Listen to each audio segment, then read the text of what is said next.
श्री भरद्वाज जी ने प्रश्न किया कि मैं जिन राम जी को जानता हूं और शंकर जी जिन राम जी का नाम जपते हैं, ये दोनों एक ही राम है कि दोनों अलग अलग राम है? आप बताइए क्या लग रहा है, दोनों एक ही राम की दोनों अलग अलग राम है? सुरेश जी बोलिए। अलग अलग है, एक ही राम है।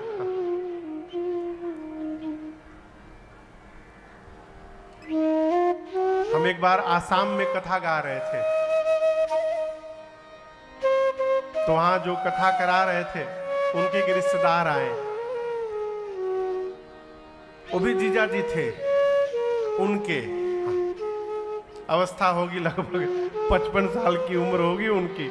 आए, बोले महाराज जी मेरे जीजा जी हैं ये, उनके स्वागत है आपका। बैठे, कुर्सी मैंने दी, बैठे, कुछ मीठा मंगाया, मीठा पाए। वो भैया चले गए, वो जीजा जी बैठे थे मेरे सामने कमरे में। तो बोले महाराज एक प्रश्न है मेरे मन में। उन्होंने कहा कहिए क्या प्रश्न है? बोले आप कौन से राम जी की कथा गाते हैं? बोले कौन से राम जी मतलब 10-12 ठे राम जी है का? बोले महाराज हाँ है ना, एक राम घट घट में बासी, एक राम दशरथ का बेटा, एक राम का जगत पसारा, एक राम वो, एक राम ये, हमको 7-8 ठे राम गिना गए। बोले इनमें से कौन से राम की आप कथा गाते हैं? मैं मुस्कुराता रहा। बोलिए बोलिए बोलिए, हम उत्तर लेके जाएंगे। मैंने कहा मीठा पी लिए, खा लिए मीठा, पानी पी लिया, और कुछ खाएंगे आप? बोले नहीं, हो गया। उत्तर दीजिए। मालूम है मैंने क्या कहा? मैंने कहा पीछे का गेट खुला है, अभी बंद नहीं हुआ है, जल्दी भाग लीजिए यहां से। बोले क्यों? मैंने कहा हम कोई डस्टबिन नहीं है कि आप अपने दिमाग का कचरा हमारे दिमाग में डालने चले आए हैं। आप 10 राम मानते रहिए, मेरे लिए एक ही राम है जिनकी मैं कथा गाता हूं। मेरे लिए 10 राम नहीं है, एक ही राम। और आप समझ नहीं पा रहे हैं क्योंकि आप बहुत विद्वान हो गए हैं। एक राम का जगत पसारा, एक राम दशरथ का बेटा, एक राम घट घट गंबासी, तो यहां 3 राम नहीं हुआ। कहने वाला कहना चाहता है एक राम, वही एक राम है जिसका जगत पसारा। एक राम, वही एक राम है जो घट घट में बासी है। वही एक राम का पूरा संसार बनाया हुआ है। कहा जा रहा है कि एक ही राम, और आप सबको अलग अलग मान लिए हैं। ये क्या है? ये बुद्धि का बमन है,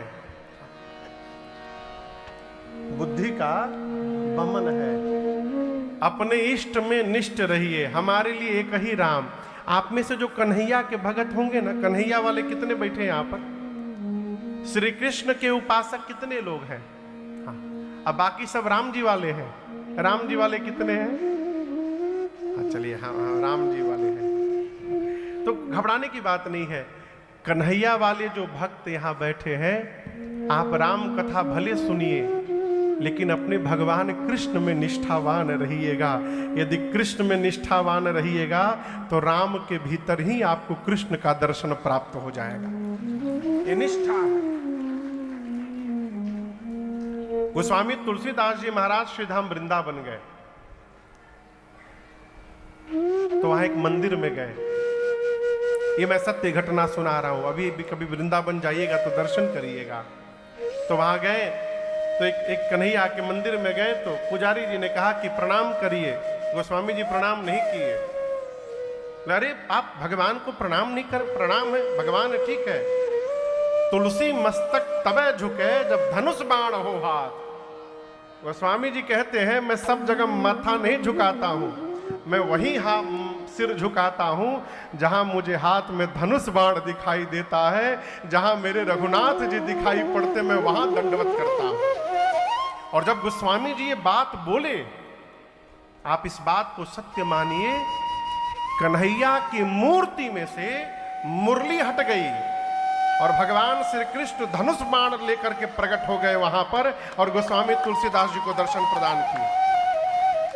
आज भी श्री धाम वृंदावन में उस मंदिर में भगवान कृष्ण मुरली लेके नहीं खड़े हैं, कन्हैया वहां धनुष बाण लेकर के खड़े हैं आज भी।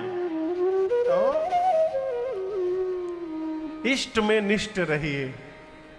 जैसे प्रश्न किया भरद्वाज जी ने, याज्ञवल्क्य ऋषि मुस्कुरा गए।